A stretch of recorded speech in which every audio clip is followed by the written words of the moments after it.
So I didn't have any other choice. I had to accompany the minister to the Federal Executive Council to continue to push to see if you people were mentioning the Act of 1970, Act of 1964, then Act of 2004, which is actually moribund. So I've taken it upon myself with the support of the directors and all of you to see if we can push for it to be repealed and a new law enacted, and thus far we were privileged yesterday to present it to the president and his cabinet. So I must have to be there. That was what held me back.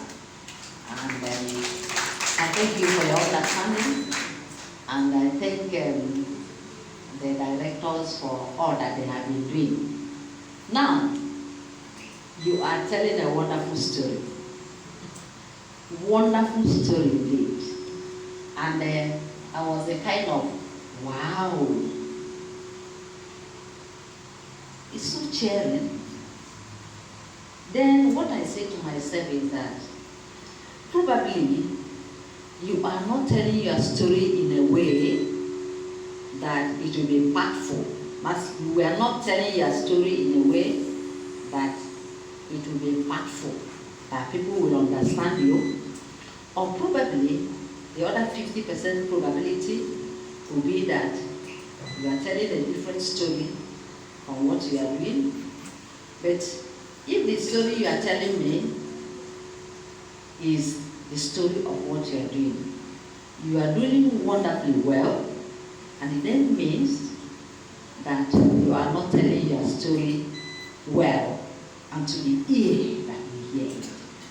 And I know that year in, year out, many of you have spent 10, 15, even 20 years in the profession, and you've been working in the National Library, and you have this marvelous and wonderful story to tell, and you have not gone out in the public, even in the state chapter programs or in the National Library Association, that's Nigerian Library Association, to tell your story.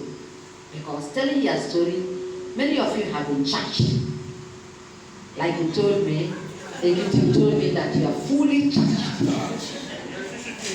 So I am also charged.